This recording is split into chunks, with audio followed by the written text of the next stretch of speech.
Sir Sharmila గారు జగన్ గారికి నరకం చూపించబోతున్నట్టుగా ఆమె వీడియోలు చూస్తే అర్థమవుతుంది సార్. అంటే వైసీపీ మొత్తాన్ని ఖాళీ చేసే ఆలోచనలో ఉండడం, ఋషికొండ ప్యాలెస్ పైన సీరియస్ అవ్వడం ఇవన్నీ కూడా చూస్తున్నాం. మరి ఆమె అన్నట్టుగా నిజంగా వైసీపీ ఖాళీ అయ్యే ప్రమాదం ఏమన్నా ఉందా? అసలు ఏం చేసే ఛాన్స్ ఉంది? ఏం చెప్తుంది సార్ షర్మిల గారు? షర్మిల జగన్ మీద ఎలా పగబట్టిందో మనం చూసాము. గతంలో కూడా జగన్ ఓడించడమే ఏకైక ప్రోగ్రామ్గా ఆమె చాలా సీరియస్గా పనిచేసింది. నిజానికి రాయలసీమలో కొన్ని నియోజకవర్గాల్లో షర్మిల ఫ్యాక్టర్ ఖచ్చితంగా పనిచేస్తుంది అనేది విశ్లేషకులు చాలామంది చెప్తున్నారు. ఎందుకంటే కొన్ని చోట్ల వైసీపీకి పడాల్సిన ఓట్లనే ఆమె చీల్చింది. ఓవరాల్గా కూడా వైసీపీ ఓట్లనే ఆమె చీల్చింది అనేది ఇప్పుడు మనకి పోస్ట్ పోల్ సర్వేకి సంబంధించిన అనాలిసిస్లో తెలుస్తుంది.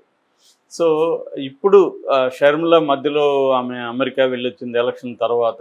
వాళ్ళ పిల్లలు అక్కడ ఉన్నారు, మదర్ కూడా అక్కడ ఉంది. వచ్చిన తర్వాత ఆమె కొంత సమీక్షలు అవి చేసినట్టుగా అర్థమవుతుంది. ఈ లోపల ఢిల్లీకి వెళ్ళి రాహుల్తో, సోనియా, ప్రియాంకలతో గ్రూప్ ఫోటో కూడా దిగింది. వాళ్ళకి సమీక్ష ఇచ్చింది. గతంలో కంటే బెటర్గా మనకి పెర్ఫార్మెన్స్ ఉంది, దీన్ని ఇంకొంత నెక్స్ట్ లెవెల్కి తీసుకెళ్ళాలి అనేది వాళ్ళతో మాట్లాడినట్టుగా తెలుస్తుంది మనకి. అయితే మామూలుగా ఇప్పుడు కాంగ్రెస్ అధిష్టాన వర్గం దేశంలో కొన్ని రాష్ట్రాల్లో మనకెందుకు ఓటు పర్సెంట్ తగ్గిందని చెప్పి ఒక 8 రాష్ట్రాలకు సంబంధించి ఫ్యాక్ట్ ఫైండింగ్ కమిటీలను కూడా వేస్తుంది. అందులో తెలంగాణ కూడా ఉంది. ఎందుకంటే అసెంబ్లీలో మంచి పెర్ఫార్మెన్స్ ఇచ్చి పార్లమెంట్కి వచ్చేసరికి ఎందుకు తగ్గింది, ఫ్యాక్టర్స్ ఏంటి, లోకల్ ఫ్యాక్టర్స్ ఏంటి, లేకపోతే నేషనల్ లెవెల్లో ఏమైనా ఇన్ఫ్లుయెన్స్ ఉందా, ఈ విషయాల మీద అధ్యయనం చేయడానికి 3 మెంబర్ కమిటీ ఇక్కడ కూడా వేస్తుంది. కానీ ఆంధ్రప్రదేశ్ మీద 3 మెంబర్ కమిటీ కానీ అట్లాంటివి వేయలేదు. ఎందుకంటే అది ఆల్రెడీ కోమాలో ఉంది. 0.8% ఎంతో గతంలో ఓట్లు వచ్చాయి. ఇప్పుడు ఎంతో కొంత కదలిక షర్మిల తేగలింది. అయితే ఓట్ల పర్సంటేజ్ తీసుకున్నప్పుడు పెద్దగా రాలేదు షర్మిల. అందుకని నిన్న ప్రెస్ మీట్ పెట్టింది. ఆ ప్రెస్ మీట్లో ఆమె ఏం మాట్లాడిందంటే, ప్రజలు కసిగా వేశారు కూటమికి, వాళ్ళు క్లియర్గా జగన్కి యాంటీ ఓట్, ఇది యాంటీగా కసిగా వేశారు, అందుకని ఇంక ఏ పార్టీకి కూడా వేయొద్దు, వేస్తే జగన్ను ఓడిపోయే విధంగా వేయాలి అన్న కసితో వేశారు, అందుకే మాకు రాలేదు.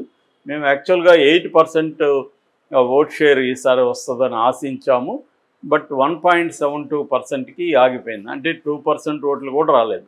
అంటే ఈమె వచ్చిన తర్వాత జస్ట్ ఒక 1% ఓట్లని పెంచగలిగింది.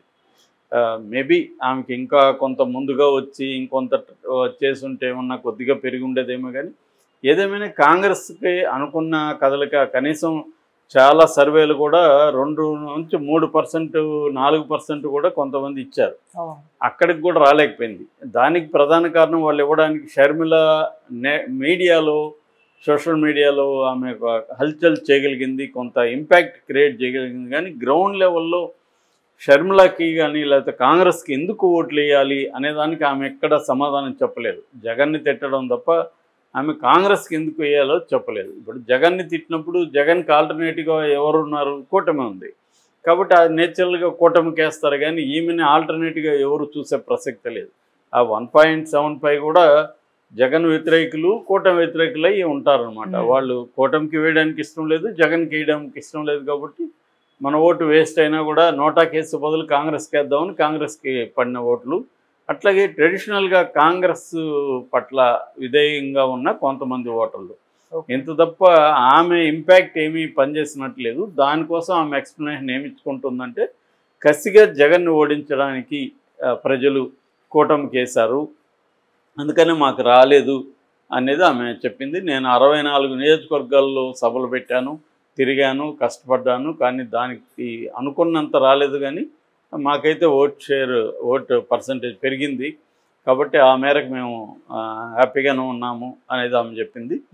అట్లాగే దేశవ్యాప్తంగా బీజేపీని గట్టిగానే దెబ్బతీయగలిగాము, ముఖ్యంగా రాహుల్ పాదయాత్ర ఇవన్నీ దెబ్బతీయగలిగాయి అనేది కూడా ఆమె విశ్లేషించింది. ఇంకొంత కష్టపడి ఉంటే ఇండియా కూటమి ఇవాళ రాహుల్ గాంధీ ప్రధానమంత్రి అయ్యిండేవాడు అనేది కూడా ఆమె చెప్పింది. అది వాస్తవం కూడా. ఈవెన్ ప్రశాంత్ కిషోర్ లాంటి వాళ్ళు కూడా కొంత రాంగ్ నిర్ణయాలు, కొన్ని సోమరితనం ఇండియా కూటమిని ఓడించింది లేకపోతే ఎందుకంటే బెటర్ పర్ఫార్మెన్స్ ఉండేది అనేది అతను పోస్ట్ పోల్ అనాలిసిస్లో చెప్పాడు.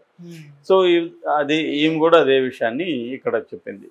అట్లాగే తెలుగుదేశానికి సంబంధించి కూడా ఆమె కొన్ని డిమాండ్లు చేసింది, ముఖ్యంగా కూటమికి సంబంధించి. ఎందుకంటే ఇప్పుడు మీకు బలం ఉంది కాబట్టి మీరు ఖచ్చితంగా ప్రత్యేక హోదా తీసుకురావాలి, ప్రత్యేక హోదా అనేది ఇంపార్టెంటు మన రాష్ట్రానికి అనేది డిమాండ్ చేసింది. చంద్రబాబుని ఆ మేరకు ఆమె గట్టిగా రిక్వెస్ట్ చేసింది.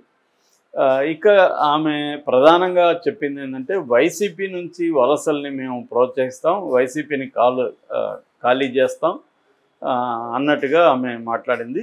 పిల్ల కాలువలన్నీ కూడా సముద్రంలో కలవాల్సిందే అన్లెస్ అవి ఎండిపోతే తప్ప అనే మాట కూడా అనింది. అంటే ఇది కాంగ్రెస్ సముద్రం అని వైసీపీ పిల్ల కాలువ అని మాట్లాడడం అది కొంత విచిత్రంగా ఉంది. ఎందుకంటే ఆమెకు వచ్చింది 1.72% అయితే వైసీపీకి దాదాపు 40% వరకు ఓట్లు వచ్చాయి. సో 40% వచ్చిన పార్టీ పిల్లకాలం ఎలా అవుతుంది, 2% కూడా రాని కాంగ్రెస్ సముద్రం ఎలా అవుతుంది? సో దేశంలోనే కాంగ్రెస్కి 99 వచ్చాయి. సో అది రెండవ అతిపెద్ద పార్టీ కావచ్చు, కానీ అంతకంటే అదేదో మహాసముద్రం అనేది అతిశయోక్తి తప్ప ఏమి కాదు. రెండోది ఈమె ఇన్ఫ్లుయెన్స్తో ఎవరు కూడా కాంగ్రెస్లకు వచ్చేవాళ్ళు లేరు. వైసీపీ నుంచి ఒకవేళ వెళ్తే బీజేపీలోకి వెళ్ళే అవకాశం ఉంది. ఎందుకంటే తెలుగుదేశం జనసేన డోర్స్ క్లోజ్ చేసేది చాలామందికి. బట్ డోర్స్ క్లోజ్ చేయని వాళ్ళు కూడా ఉండొచ్చు, కొంతమంది తెలుగుదేశంలో కూడా వెళ్ళడానికి ఉండొచ్చు. ఎందుకంటే గతంలో తెలుగుదేశం మీద తీవ్ర దాడి చేయకుండా వైసీపీలో ఉండేవాళ్ళు అనేక మంది ఉంటారు. అలాంటి వాళ్ళు రావచ్చు. ఆల్రెడీ ఒక 3 ఎమ్మెల్యేలు, అరకు ఎంపీ తనుజ్ అనుకుంటామే, వీళ్ళు 4 వెళ్తారని చెప్తున్నారు. అక్కడ అప్పటికే కొంత నాయకులు కూడా అక్కడక్కడ వెళ్ళే అవకాశం ఉంది. ఆల్రెడీ 2-3 రిజైన్ చేశారు. ఆమె విడదల రజని ఫోన్ స్విచ్ ఆఫ్ అంటున్నారు, ఆమె కూడా ట్రై చేస్తుందని. అట్లాగే రోజా కూడా బీజేపీలోకి ట్రై చేస్తుందని. ఇలాగా బీజేపీలోకి ఎక్కువ వెళ్ళే అవకాశం ఉంది. బట్ చంద్రబాబు ఏమన్నా అడ్డుకుంటాడేమని కొంతమంది అంటున్నారు. నాకు తెలిసి చంద్రబాబు అడ్డుకోకపోవచ్చు. ఎందుకంటే ఆయనకి తెలుగుదేశంలోనూ జనసేనలోనూ చేరితే ఇబ్బంది, కానీ బీజేపీలో చేరితే ఈయనకి పెద్ద ఇబ్బంది లేదు. రెండోది వైసీపీ ఖాళీ చేసి వైసీపీని నేలమట్టం చేయడమే చంద్రబాబు గోల్. సో వైసీపీలో నుంచి ఎంతమంది వచ్చి బీజేపీలోనూ లేదా కాంగ్రెస్లో చేరిస్తే చంద్రబాబు ప్రోత్సహిస్తాడు తప్ప దాన్నేమి అడ్డుకోడు. బీజేపీ వాళ్ళకి మీరు చేర్చుకోవద్దు అని కూడా చెప్పడు. ఎందుకంటే వాళ్ళ మీద కోపం కాదు కదా ఆయనకి ప్రధాన కోపం ఎవరి మీద ఉంది? జగన్ మీద ఉంది. రెండోది ఏంటంటే రాజకీయంగా ఆలోచించేటప్పుడు కోపం కంటే కూడా పొలిటికల్ ఫ్యూచర్లో, అంటే ఒక రాజకీయ భవిష్యత్తును దృష్టిలో పెట్టుకున్నప్పుడు జగన్ని కంప్లీట్గా తొక్కేయాలి, ఇదే సమయం. ఎందుకంటే జగన్ బాగా బలహీనపడ్డాడు, ఓన్లీ 8 సీట్లే వచ్చాయి. కాబట్టి ఈ వీక్ అయిన టైంలోనే జగన్ని కంప్లీట్గా మనం తొక్కేయాలనేది చంద్రబాబుకు ఉండే ప్లాన్. ఆ ప్లాన్లో భాగంగా ఆయన ప్రోత్సహించే అవకాశం ఉంది తప్ప అడ్డుకునే అవకాశం లేదు వలసల్ని వైసీపీ నుంచి.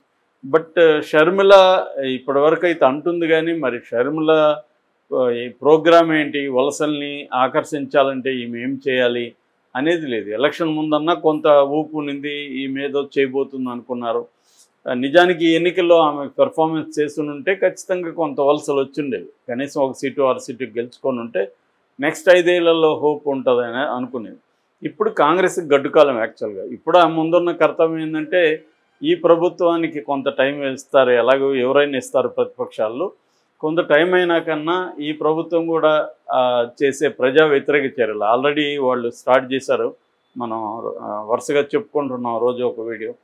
అలాగా ప్రజా వ్యతిరేకంగా మాట్లాడడం, ఉద్యోగులకు వ్యతిరేకంగా మాట్లాడడం అవన్నీ స్టార్ట్ చేశారు. కాబట్టి దీనికి వ్యతిరేకంగా, అంటే ఈ కూటమికి వ్యతిరేకంగా ప్రజల సమస్యల వైపు ఆమె గట్టిగా నిలబడి ఫైట్ చేయాలి. అయితే ఆమెకు కూడా కొంత ఒంటెత్తు ధోరణి కనబడుతుంది, కలుపుకొని పోయి ఒక టీం వర్క్ అనేది అక్కడ కనబడట్లేదు మనకి. సో దానివల్ల ప్రాబ్లం. ఇక్కడ మనం చూస్తే మన రేవంత్ రెడ్డి టీం వర్క్ కనబడుతుంది. ఎందుకంటే అందరినీ ఆయనకి కొంత ఇన్సెక్యూరిటీ కూడా ఉండే అవకాశం ఉంది. ఇక్కడ చాలామంది సీఎంలకి కాంపిటీట్ అయ్యే వాళ్ళు ఉన్నారు. సో అందుకని కూడా ఆయన టీం వర్క్తో వెళ్తున్నారు. కానీ ఆమె ఎక్కడ టీం వర్క్ తెలలేదు.